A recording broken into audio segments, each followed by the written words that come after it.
everybody is ready, so we can start. The lecture today is about the so-called sleep inertia phenomenon, which is an interesting phenomenon, and I'm really happy that you are going to talk about it, because it has been the first thing that I've studied in my life when I decided to become a sleep researcher. So it's a kind of coming home today. So the talk today is about transitioning from sleep to being fully awake. When can you start trusting the awakening brain? And Professor Axelsson is going to tell us about one of his lines of research on this topic. And there are many interesting data and also new data that he's going to present us. So it's my pleasure to give the floor to John Axelsson. I'm sorry that he was unable to come because he's sick today. So he's home, but he's still with us. So John, please. Thank you.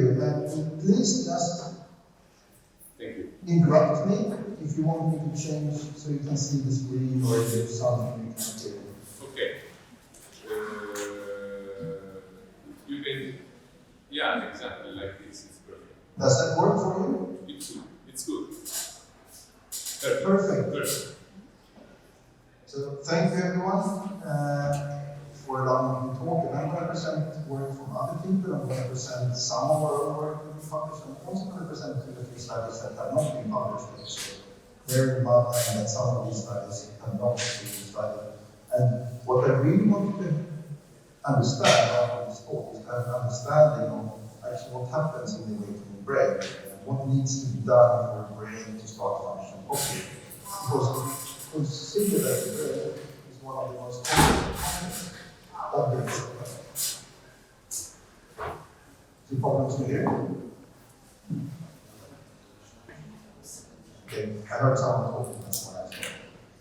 So when having a brain, going from one state to another, it's quite complex. What actually needs to be done for the brain to change this completely different state? Because it is a very, very different state being fully awake. And what needs to be done for that to happen?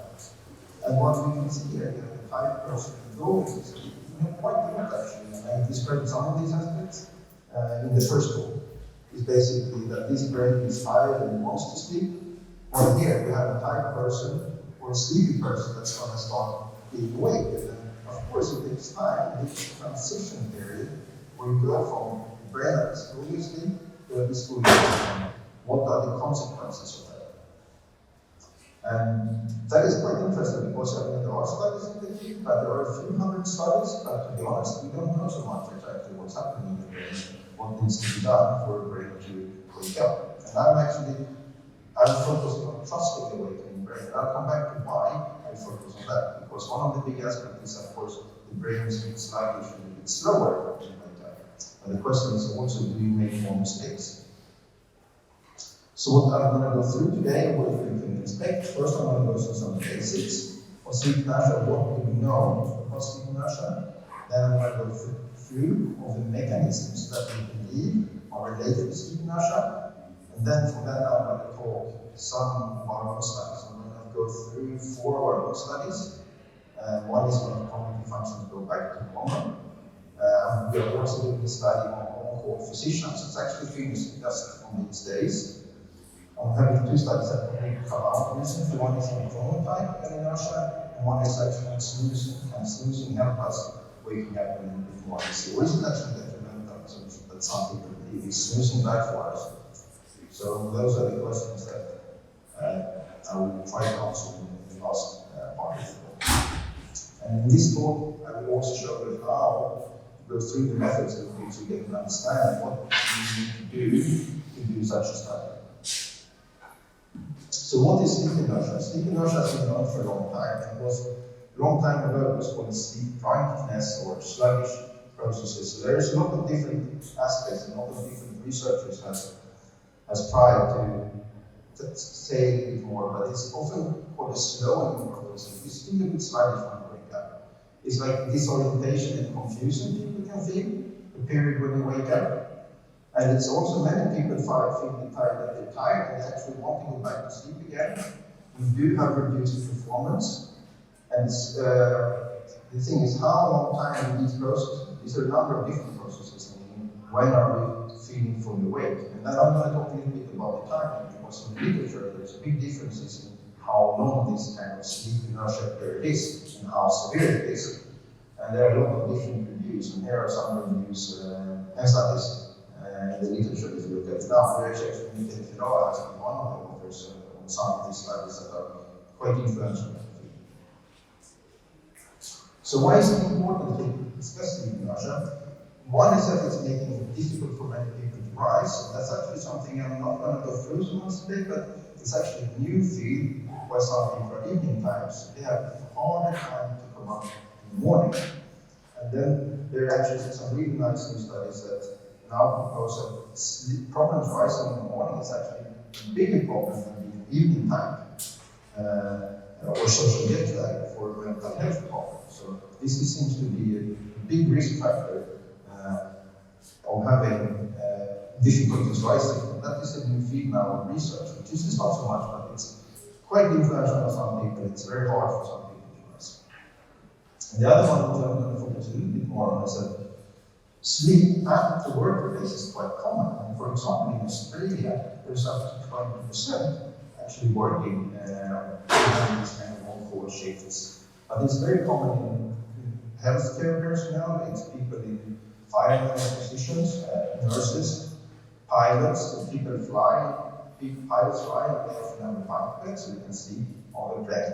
And of course, if you then have to perform something directly, from sleeping to waking up, that is kind of a safety problem, potential safety problem. If you have to make judgments that are critical for patients, or for the plane. So that is one of the areas that has been most researched. And if you go through the literature, there are quite a few studies showing that people in the field, like nurses and pilots, they see it as a big problem.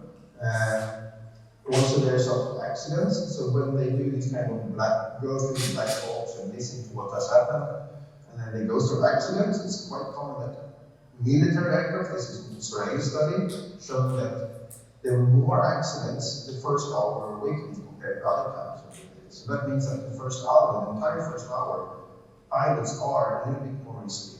It seems like. And it's also been contributing factors. So many big accidents or near accidents, which is like what incidents in general.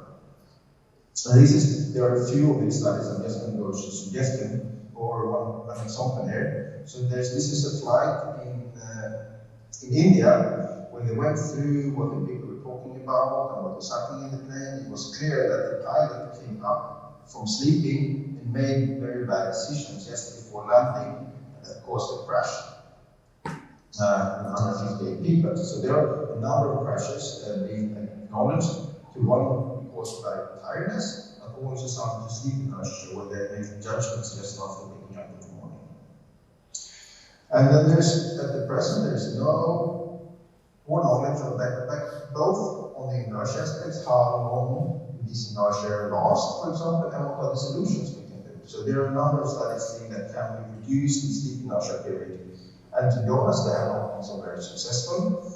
But also one of the reasons what I want in the presentation is discuss how long does actually sleep inertia last. So some people in general say that it lasts up to 30 minutes. But it may last longer, particularly in some situations. So the general consensus is between 5 and 30 minutes, or between 15 and 30 minutes. So that is what most people, when we review the field, come to the conclusion. So what are the aspects that influences inertia? Here is a study made by Ken Wright's group, where they made people, they woke them up and then they kept them awake for 26 hours. And then they did mathematical test that they had to add two numbers as quickly as possible, and directly from awakening they were much worse than normal. And this is how they looked after 20 minutes. This is during the day. They actually performed here around 12, after 4 hours of being awake. Here they wake up at 8 o'clock approximately.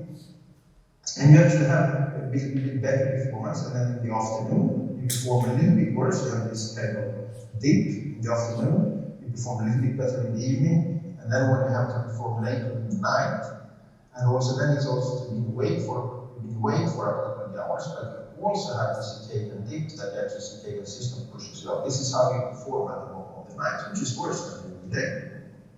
But as you can see, they're still performing better than directly from rotating. That means that sleep inertia is actually quite strong effects. It's actually worse than being awake for 24 hours and performing at the bottom of the rhythm. So in some cases, at least, directly after waking up, you can perform really, really bad. And then also the sleep stage, there are a number of studies suggesting that you actually perform a little bit worse if you wake people up from slow wave sleep, which actually is worse than then if you wake people up from stage 2 sleep, and to the stage 2 sleep or REM sleep. And studies typically find small effects if you wake people up from stage 2 or REM sleep, meaning that sleep inertia is not so bad. But there are also a number of studies actually failed finding effects of slower sleep to be worse than others. So I think it's also really hard because you only have a few minutes to measure sleep inertia. If you need to have long tests, it's more problematic. If you don't have enough responses over a quick period of time, it's hard to measure these aspects. But in general, there is a consensus, although there's a little lack of data, that you actually perform a little bit worse if you wake someone up from slower sleep compared to other sleep stages. Time of day seems to influence it as well. So when they do studies where they wake up people up at different times of day, this is how correct they are on a particular test, on a logical reasoning test. And then you can see this is how much worse you are after naps at different times of day. So here you have the naps. This is on the second day because here people are much more sleep deprived and wait for a long time. So yes, when they have naps across the night at the circadian model, they are performing much, much worse. So they're quite strong indications that you have a circadian influence in this. This can also be part of different sleep stages, but there's also seems to be a circadian aspect here that people are worse at the circadian model compared to if they have naps at other part of the day. There's also the prior sleep loss, meaning that if you had a long sleep loss before, your sleep inertia gets worse. So this is some previous study that this figure is unpublished basically, but here you have the sleep inertia effects, and there you have 5 days and 4 hours of sleep, and then you can see there's a gradual worsening of sleep inertia across days. And there's also a study shown by Martedì, for example, that if you disturb slow wave sleep, meaning you cause an increased pressure for slow wave sleep in the brain, people will also have increased sleep inertia. So these findings actually clearly show that if there's increased sleep pressure with longer time awake or with too little slow wave sleep, the sleep inertia is worse. And that's probably likely because you have more than slow wave sleep intrusions in the sleep where you wake people up. So it's likely that this disturbance of slow wave sleep pressure is that there are some kind of slow wave sleep in the sleep area that makes it harder for people to wake up, that the effects are larger. If you talk about the duration of sleep inertia, there's a big difference in what studies include. So some really old studies, they suggest that it's just between 2 and 12 minutes, which is quite short. And then we have other studies that suggest it's 45 minutes or 40 minutes. Well, this is actually 0.45 of an hour, so it's half an hour basically. This is 40 minutes. But there are also studies that suggesting that the effect could be 2 hours or even 3 hours.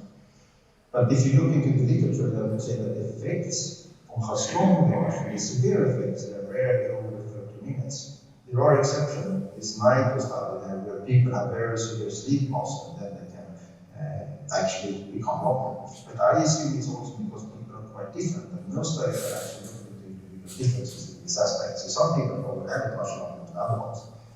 But in general, it seems to be consensus that severe sleep loss is not longer than about 30 minutes. So this is a classical study by Megan Jewett from Harvard. And then you can see that it actually takes like 3 hours before subjective sleepiness is back to baseline. And also when you have this PPT or cognitive throughput task, basically you have to have reactions, sustained attention task.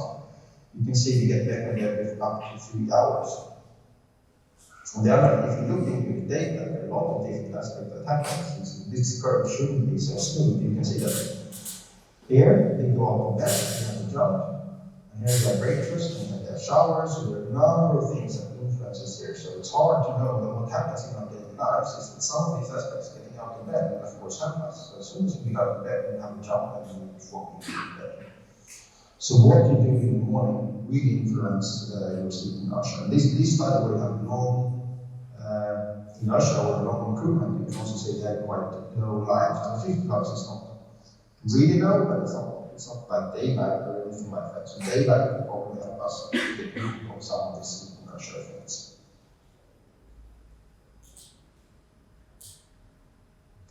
So conclusions so far then. So what can we know from literature? There are long, strong effects on speed, but there's quite little information on accuracy or the accuracy-speed trade-off, because when we do things, it's like we have to do things often as quickly and as correct as possible, and that means that there is often a trade-off. And we try, when we are a little bit worse, we actually do things a bit slower, but we keep up the accuracy. So that is one of the things that's general for humans, is that we're quite good at keeping up accuracy, but we can do it at a little bit cost of being a little bit slower. And that means that it would be a problem for shift workers if they keep up the accuracy. So quite few studies are actually having more evaluated these differences, but definitely people are slower in these studies. That is quite clear. And the duration of sleep inertia varies extensively using studies. And it's also poor knowledge on different cognitive functions are back to normal. So these are some of the aspects I'm not really interested in looking into. So if you look into the mechanisms, what are the things that the brain needs to happen in the brain for the brain to wake up? There are a number of different aspects. So one important is that physiologically you need to activate the brain and the arousal systems. So here is the example of there are cholinergic neurons, you have serotonin neurons, you have histamine system, and the noradrenaline system, which is very important for arousal of the brain. You have the hypocretin-orexin system, and you have the dopamine. Together they need to wake up the brain, so you have an arousal of the brain that is different, because all of these systems are actually reduced during sleep in general. Acetylcholine system is actually, the cholinergic system is actually more awake during REM sleep, for example. But in general they are much lower during sleep, and that means that they don't have to wake up. And normally these systems are quite quick at waking up. But one of the aspects that they need to do is that they need to influence these thalamus neurons that are here in the thalamus area. So these thalamus neurons are relay neurons or oscillatory neurons. So they may need to inhibit those interneurons, so the brain then can depolarize these neurons, and then they can actually here start functioning as awake neurons. So the signal comes in and then can then function. So here these neurons in the thalamus are relay neurons. And here there are oscillatory neurons. So this is actually what these arousal neurons help these thalamus to do. So that's one of the functions, to activate the arousal system, to then influence hypothalamus, so that it can function as a relay station again, as it does when you are awake. You all need to ensure sufficient metabolism of the brain. There are not so many studies on metabolism, but we all know that the brain is reduced metabolism during sleep, and then you increase the metabolism, so the brain has the metabolism that it needs. And this is a classical PET study where they look into the blood flow, and then they can see 5 minutes compared to when they're sleeping, they can see where they have increases, and in particular increases here in the brainstem and the midbrain. So the first few minutes you can actually see there's an increase, particularly in the brainstem, and where these kind of arousal systems are, the thalamus are. So you can see here, there is an increase in these areas, in particular also in the cerebellum and oscillatory, the visual level. And particularly here in these central areas of the brainstem and the midbrain. If you can look then in 20 minutes, you can then see that you also have increases in the more frontal part, which means that the brain wakes up, it seems to start in those systems that actually wake the brain up, that are in the midbrain. And then later on, it takes longer time for the entire brain, and particularly then the frontal brain, to wake up for you.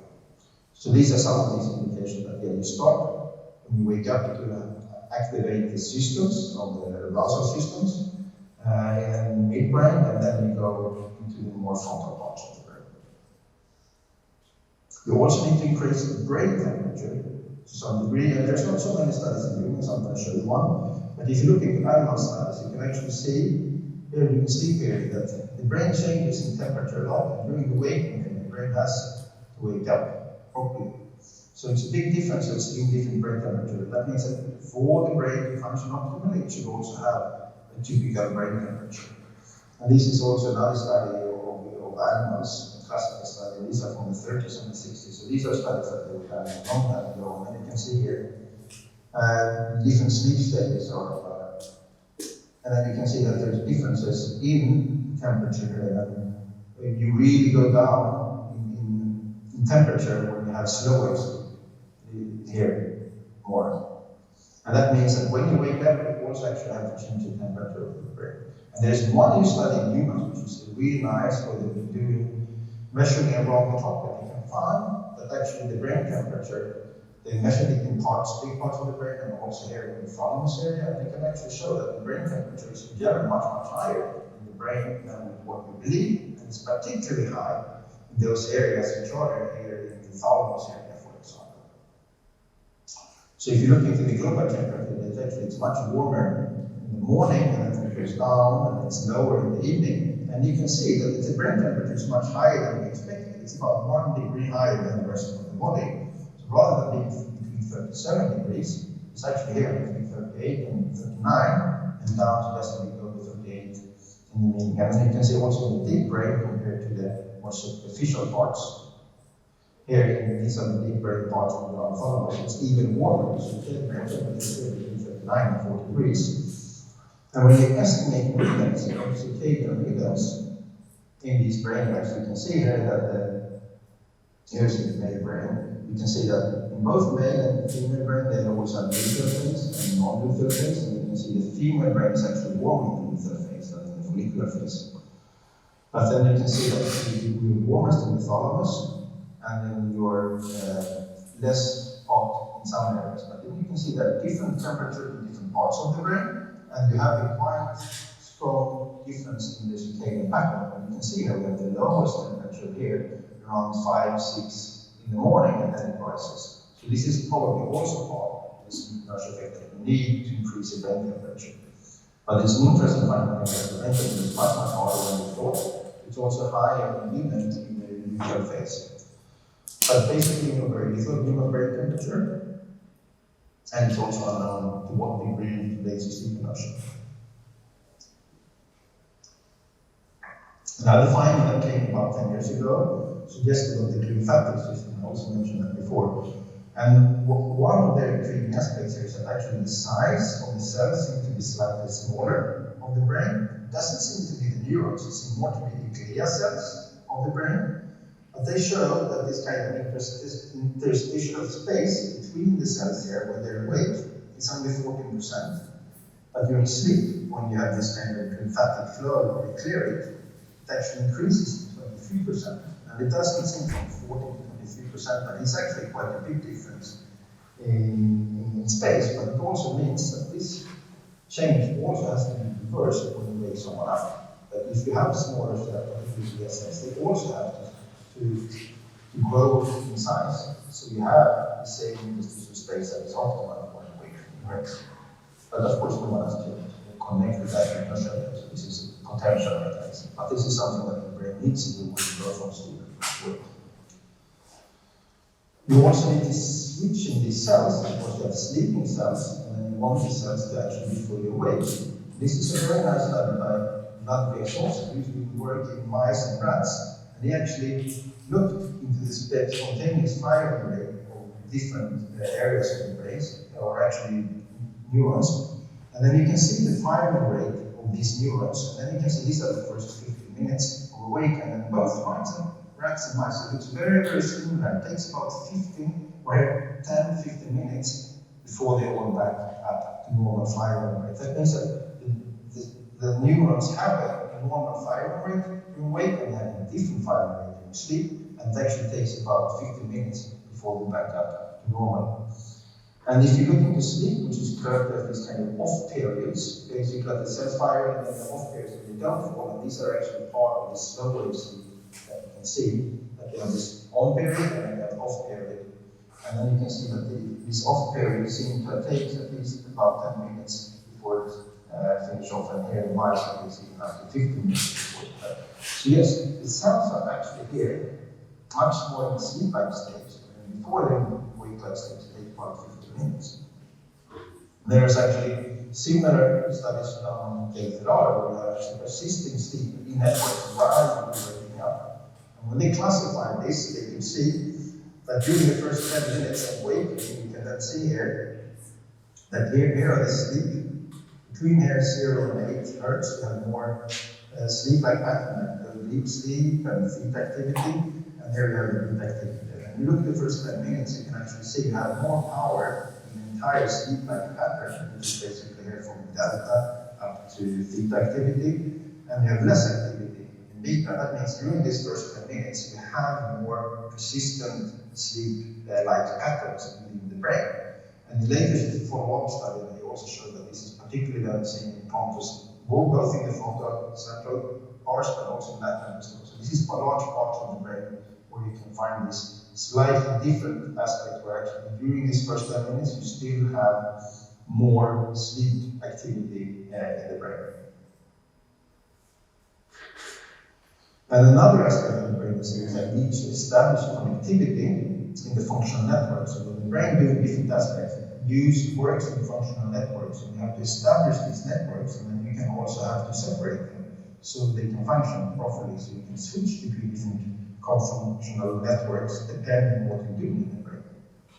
And there's one study I actually did this, and they did show that in the first 10-15 minutes you can actually have reduced connectivity in the sensory motor network, and the difference is that the default mode network is similar. It actually takes time for the network to wake up. And here you have the before sleep, and here you have the waking period, and then you can see that you have a reduction here in the activity in many parts of the brain, and it takes time. You can see the difference here, that actually you have a reduced activity in these networks during the waking period. And it takes time basically to then re-establish these connectivity networks. And also, what they found in this study, for example, is that you have segregation. First, you have to establish connectivity with different parts. So this is just connectivity. We don't need to know about it, but this is how you actually have differences between the connectivity networks in different areas. And then you actually, when you're more awake, these networks are more separate. So they actually show it's not only activating these networks, it's also going to establish a difference between them. And what they did show is also these effects are largest if you wake someone up from slow rest. So yes, it's not only all of these aspects, but the brain, when you increase the temperature, remove the sleep activity in the brain, also need to establish these functional connectivity networks of the brain. So what can we conclude about the mechanism? There are a lot of things that the brain needs to do to function properly. We need to activate the muscle system, we need to increase the metabolism, we're going to increase the temperature, we're going to increase the size of cells, at least probably on the glia cells, speculating here. We also need to switch in the cells of basic fiber to become more responsive and awake. And remove these sleep that we have in different parts of the brain. And we need to establish connectivity networks in the brain to function properly. And there's some really nice studies by a guy from Terzo in Spain, where he looks into the brain's states, and actually the brain is made in many different states that are kind of meta-state. And then they have done a little bit on the waking period, and they see that the brain actually switched between these kind of unstable or meta-stable substates all the time. And this seems to be different in the awakening period. So actually, when the brain switches between different aspects, it seems to be a bit more problematic to then establish these kind of substates that are not so unstable during the awakening period.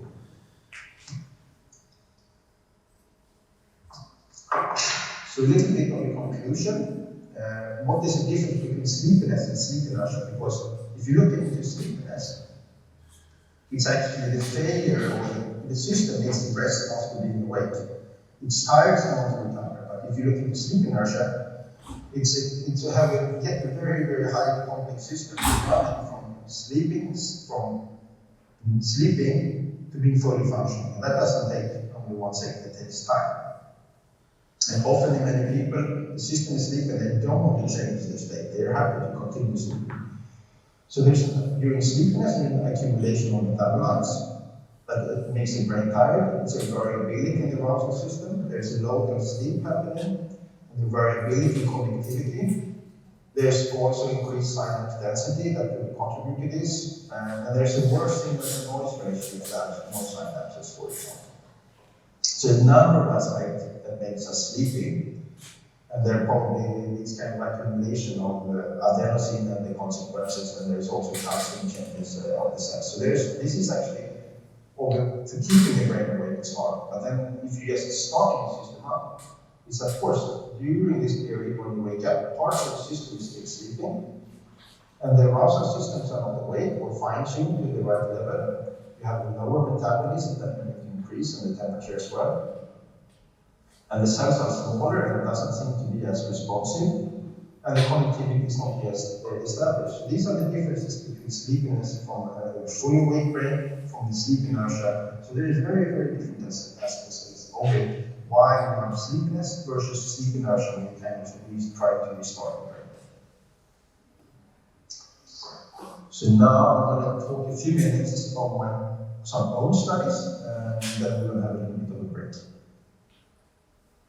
And it all started with us. We wanted to know how we can actually take, how fast can we have doctors, medical doctors, to be fully alert? When can we expect to make valid decisions that are not risky? And we didn't know much about that in the States in the sleep inertia period either. But we want to know, because this is something that's happening all over the world. We have on-call doctors, we make them make decisions directly from waking up. And there are lots of anecdotes where medical doctors say that, oh, I don't remember that call, I got it in the night. So someone asked them. And many doctors that actually call someone, they know that they can't really trust them. Because sometimes, yes, it's a completely gibberish things. And that's what this project basically is that I'm going to talk about, is how the different cognitive processes return to normal in the waking brain, and how can we measure cognitive functions in operational settings. So then we set up the first step to measure cognitive functions in the cells. So these two studies are first determining how fast the cognitive functions are going to be based on different cognitive functions. We also want to see if sleep stage influences these cognitive functions differently. And we also want to tease out, one is the speed aspect, and the other one is the accuracy aspect, which is way more important that people are accurate and they're a little bit slower. So first we created a web, an app with different cognitive tests. So when I'm going to talk about tests here, the mathematical skill and addition task, which is this task is very sensitive to inertia previously. When we're working on the task, episodic memory task, we have to remember words. I'm also going to talk about subjective ratings, sleepiness, performance, and we have some other tests on this that I'm not going to talk about, like script task or go-no-go test or reaction time, which are these kind of sustained attention tasks. In our first study, we want to know how fast the cognitive functions that return to baseline. We had 31 good sleepers, they were in the habituation, and we woke them up at baseline, we measured in baseline. We woke them up in slower sleep, and we woke them up during REM sleep and stage 2 sleep and the final awakening. And then this was to partly counteract. So people came back two times, and we kind of counterbalance the REM stage 2 aspects of it. But slower sleep is, of course, always the beginning of the night, because many people don't get slower sleep at the end of the night. And then we made people sleep, and we woke them up. And we made them perform within 10 seconds. It wasn't the case. Some people took it longer, but it was over up to 20 seconds in almost all cases. And they do these kind of 5 tests in about 5 minutes each, and ratings. And I'm going to present you the data on the mathematical skill episodic working memory. And it wasn't so very hard. People sat up and they did the test from sitting down, which is typical for what medical doctors do when they wake them up. And these are the results actually. So if you look into mistakes on this math test, when they're awake, they're about between 10 and 15% mistakes. If you wake them up from slower, from stage 2 sleep, you can see they have an increase. It's not much, they go up about a few percent and make more mistakes, and it's back to baseline within a few minutes. If you wake people from slower sleep and they make mistakes, they make way more mistakes. It's not only 10 to 15, they make twice as many mistakes, about 25%. And then you can see that they're back to baseline after about 10 minutes. After REM sleep, it is very similar to stage 2 sleep. So they're similar, people are slightly worse when you wake people up after stage 2. And REM sleeping, it takes them a few minutes before the mistakes are gone, but after slower sleep, it takes much, much longer. If you look into the speed, exactly how fast they are, you can actually see that in all tests, they begin to become faster across the trial. So they're slower in the beginning, and they get faster at the end. And this is also the baseline actually. But you can see they're much slower when we wake them up, but it doesn't. So slower sleep does not influence speed there, it's more accuracy. If you look into episodic memory when they have to learn and decode certain words, people, the amount of mistakes are below 10% normally. They're almost twice as high after stage 2 sleep, and they're back to about baseline after 10 minutes. Slower sleep, they make way more mistakes, and then they're back to baseline within at least 10-15 minutes. And then you have REM sleep, where they're also a little bit worse. And then you can see there's no big differences between REM sleep and stage 2 sleep, but people are making more mistakes, but they're doing about twice as many mistakes when we wake people up from slower sleep. And it takes a bit longer, but you can see that basically everyone, if you have an level of about 10%, people are back to baseline after about 10-15 minutes. If you look at the other aspect, like subjective sleepiness, even if this is before bedtime, they're much, much more alert there, but after you wake people up from different sleep stages, they're all sleeping and they don't get back to baseline sleepiness. So sleepiness persists even during this inertia period. And if they judge their performance, you can see that they judge their performance as worse and they judge it become better across time. Because so people are actually aware, even though they perform worse, they're also aware of it, which is a good aspect of the safety aspect. If I do mistakes, that is fine, as long as you're actually aware of it. And then you can see that people are much better. And even during sleep inertia, they're actually aware that they are making more mistakes. So conclusions from the first study. All cognitive functions are worse during sleep inertia, particularly the first 10-14 minutes. And they're back to baselines, and it seems to be a little bit faster, about 5, 4, 7 minutes, and maybe 10 minutes in some tests. So yes, we are making more mistakes the first minutes when we wake people up, but worse when slower sleep than other sleep stages. Speed seems to be back after 30-40 minutes, but there was no difference between sleep stages. And people were slower, but still making more mistakes. That means that the speed accuracy trade-off didn't work. People were not taking it slower to keep up accuracy. They couldn't do that. And subjective sleep was not close to normal after 40 minutes. That means that these kind of different functions are differently regulated and differently affected by sleepiness. And actually, cognitive functions, they return to baseline, but sleepiness does not. And people are aware of words as well. So metacognitive aspects are still working.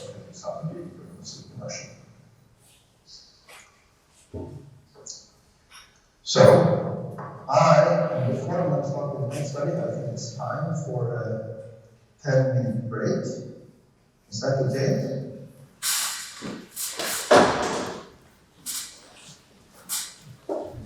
I think it's time, so. Yes, John, it's okay. 10 minutes. Perfect. 10 minutes break? Perfect. Thank you. Okay, see you soon. See you soon. So now I'll talk about the last question. I think we're working about 25 minutes. So now I'm going to do a little bit of study that we just finished. And one of the aspects of all of these studies that we carried out in the lab studies. So we don't know how this in real life, operational environments like in nurses or doctors or firemen. And here, one of them is of course as doctors that actually make decisions directly. And people also in these environments, they drink coffee, they sleep in environments when they don't probably not fall into slow sleep as much. And there's a lot of different stressors and other aspects that happen. So we did a study where we wanted to look into doctors, and then they actually work a very long night shift. So they typically work often 18 hours longer. They often have on-call shifts.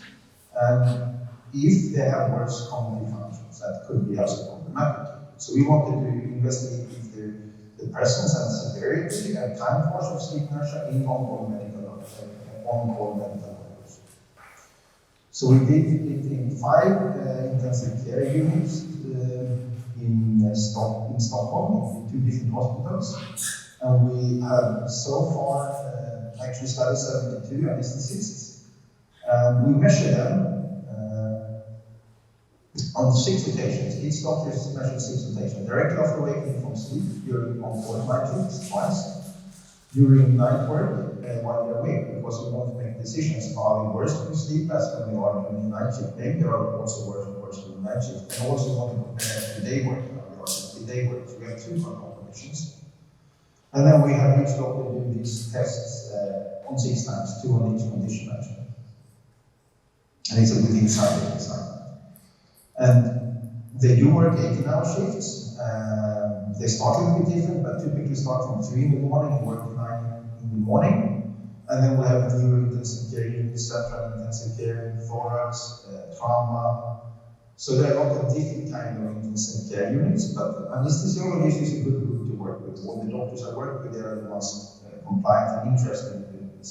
And what's happening is that we actually put EEG that they can put on the forehead, and then they can all put that down with instructions, and they put it on themselves when they went to bed, and they send it in an SMS to us, and we did this, and we were monitoring them online, so we could actually see when they were sleeping, and then we have information on light and temperature, and we can watch that online, and when they drop into slow wave sleep, and we wake them up after 10 minutes, and we call the nurse, and then they go with the test, and then they actually wake them up and then now we need to do tests. And if they don't go to slow sleep, we ask the nurse after 40 minutes to wake the doctor up. So that means that we do wake doctors up from slow sleep or after 40 minutes of sleep. And there's a nurse that goes with the phone that knows how to start the telephone test, so they can actually start testing within 10 seconds. It didn't really work in 10 seconds, but almost most of them are doing it within 20 seconds from sleeping. So we know how performance is directly from waking up. These are some preliminary analysis where we combine all the scores from the different tests. And then you can see when we have awake on day shifts, they perform well. When they wake on night shifts, they perform well. When we wake them from sleep, they're much worse in these first tests, 3, 6 minutes, and then they go almost back to that. So yes, they are much worse in the beginning of the test when we wake these doctors up. And we looking percent correct, yes, we can also see when we also look into we differ those awake from those who are awake at night shift, and also those who wake up from stage 2 REM sleep, and those who wake up from slow wave sleep. And then we can see there's a big difference. If you wake someone up from another sleep stage, they're actually not worse, really. I don't think this is significant. And then we wake them up from slow wave sleep, they're much worse. In longer time. So yes, also these doctors are much worse when we wake them up from slow wave sleep in general. And if you look into the different tests, we can see on the sleep test, they're much worse on the sleep test. They have harder time to understand the roots.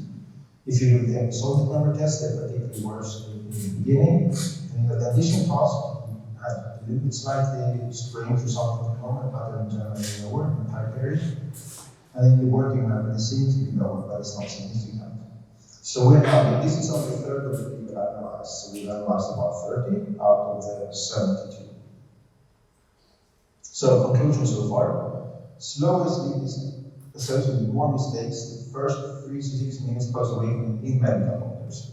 Waking from not from slow sleep was not related to more mistakes. So that means that these doctors seems to be more alert than other studies because we have quite empowered a lot of people. We will have better estimates when we have the final analysis. Excuse me. So yes, we are going to analyze the other aspects like coffee or energy drinks because you have the information. Is that could influence the sleep inertia as well? Because we have quite a lot of doctors in this study. In the third study, we actually looked into morning owls and evening owls, and this is the study out. This is the study that my colleague Roger we are collaborating on. So we compare them to our early birds with night owls, basically, and then we can see actually how they differ, and they have different chronotypes. And we can see that people have evening types and later dim light melatonin concept, meaning that they actually start releasing melatonin about 2 hours later than morning types. So they are definitely evening types. And then we wanted to see how to influence their performance. And we have few modifications. I wouldn't say that all the results are that regular, but some of the results, not all the results, show that evening times have longer sleep inertia and habitual wake time than the morning times. And this is actually not when we make everyone wake up at 8, they will actually follow their habitual sleep time. So when we follow the evening times in their preferred sleeping time, the morning times in their preferred sleeping times, evening time still has slightly worse sleep inertia than morning times. But this is not so surprising because evening times seem to have slightly longer rhythm than morning times. So even if they have the preferred times, they are actually going to be woken up earlier in their circadian phase than morning times. So it is not so surprising, I would say, that evening times have seemed to have slightly worse sleep inertia. And that comes us to the fourth and last study, and that was just published a few weeks ago. And that is basically, is snoozing losing? I was going to ask you how many snoozes in there, but it's a bit hard for me to hear, but it's quite common. There wasn't so many studies on this, but in this study we wanted two studies. We wanted to know how many that snoozes, we also wanted to see how it influences sleep, also how cognition, cortisol, and mood. And I hope, I assume that about 60% of your snoozes was that what we find in our study. If you look into previous literature, there are some studies showing that those have more awakenings the last hour before waking up. They actually have it easier to wake up. And that suggests actually that the snoozing should make it slightly easier to wake up. So that is my hypothesis, and not a lot of people have other hypotheses. They think snoozing is bad for you, for example. And what we do find in the first study, where we asked 1,700 people, we find that at least 69% of people snooze sometimes or more often, always or often or sometimes. 60 report falling asleep between alarms. So that not everyone falls asleep between alarms, but the average snooze time was about 22 minutes. But that's of course, because some people do much longer and some do much shorter, of course. So some do one snooze, for example. And snoozes are typically around 9 minutes, but there are different other snooze delays as well. And then you can see here, when they compared the snoozes with the non-snoozes, we found that snoozes were younger in this example, about 6 years, which is one study before suggesting this. They are also more evening types, and almost 4 times more likely, much more common evening types to snooze than morning types. They sleep slightly less, the snoozers, it's not much, but it's 30 minutes less than those who do not snooze. And also those who are snoozers are more likely to feel mentally drowsy, 3 times more likely in the morning. So that could be one of the reasons. And when we ask people why they snooze, you say that they're too tired or cannot wake up properly. It feels good. It's one of the most common ones as well. We have percentage here. You can wake up more softly or slowly. It's quite common as well. These are the most common reasons why people say they snooze. And others worry about waking up, so they need more alarms. And also that they like more sleep, which is a little bit like probably they want to fall asleep again, but it's not that they get more sleep if you snooze than otherwise. Other ones is like back motivation or loud days. There are other reasons to snooze, but these are what people say why they are snoozing. In the second study, we followed 40 snoozers. We defined a sample with 31. We had some loss of data. And people were 3 times in the lab, 1 time evaluations that adjusted to the lab, and 1 time when they snoozed, and 1 time when they had to go and run for the tests, and 1 when they had allowed to snooze for 30 minutes. And the interesting thing is here that people actually got, out of these 30 minutes snooze, they slept 23 minutes. So people slept a lot of their snoozing time, but they would not have slower sleep or little REM sleep. So if I look into the data here, you can see that in those conditions when they have to wake up abruptly, they have 29 minutes of sleep on average, on this 30 minutes before waking, but actually in the snooze group you have 23 minutes. It's actually people get a lot of sleep even though they snooze. But you can also see here that there's no big difference in stage 2 sleep. It's about 11 and 13 minutes. But you can see that there's very little slow sleep in this last period at all, and there's also less REM sleep. So I'm just going to show you here that you can see in the sleep throughout and slept, so they sleep more, they're about the same. Compared here, they sleep a little bit less than 3 minutes on average. Some people here is of course having less, and some people actually manage to get 28, 29 hours of sleep even though they snooze. Wake up 3 times in this period. Same amount of stage 2 sleep, but then you can see that in this group, some people still have slower sleep.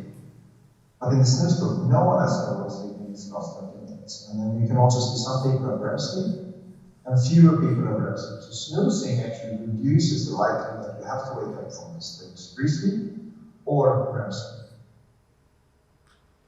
If you look into the cognitive aspects, inertia will there, so people are of course always waking up from math, episodic memory, working memory, we have no awakeness group. And then you can see snoozing had an improvement. So directly after waking, you can see a better in math, a better in episodic memory, and better in cognitive conflict, but not in working memory. We also have a slight increase in cortisol at awakening. So when we wake them up here at rest time, you can see that in the snooze group, they have slightly higher cortisol. This is likely that the snoozers will probably wake up their arousal system a little bit earlier, so there's a little bit easier for them to perform, and then 45 minutes after, so we have this of course the awakening response, which is well known as a way part of waking up, but it's of course then reduced if you are already waking them up earlier, so they will actually activate this cortisol awakening response a little bit earlier. So snoozing actually wakes people up a little bit earlier, makes them perform a little bit better. But it's interesting was they were not subjectively, it was as problematic for this group to wake up, even if they snoozed or not. So the effects were cognitive and biological here, but they were not actually subjectively easy to wake up. So our snoozers did not lose so much sleep. They removed all awakenings you didn't have to wait from deep sleep or REM sleep. Improved cognitive function slightly, not very strong effects, but they were slightly better. And it did not make people subjectively easy to rise. So I wouldn't say that snoozing are losers. Although, of course, if you don't need to snooze, don't do it. But if you like snoozing and prefer snoozing, don't be so worried. It's probably not so bad for you, and it helps some people to wake up more easily. So conclusions. When can we trust the awakening brain? It takes time for the brain to get back to normal. And from our lab studies, it takes about 10-30 minutes. Speed even longer than 30 minutes or more. If you wake up from stage 2 REM sleep, it takes a little bit longer, probably about 4-7 minutes before mistakes are back to normal. And speed even longer. Subjectively, it's much longer. So we are still aware of performance, but subjective sleeping doesn't disappear during these kind of 15 minutes that we tested in working doctors. Slower sleep are related to more mistake the first 3 to 6 minutes, but not longer. So you see, they're even better than normal time, but we will have more data to see if we find effects also here, because the strongest effect is the first period. So we might explain why we find them when we analyze about 30 people of them. Evening times and more sleep inertia. I wouldn't say there are local studies on this, but our study indicate that. And these snoozing can reduce sleep inertia effects. With that, I would like to say thank you, and if you have any questions.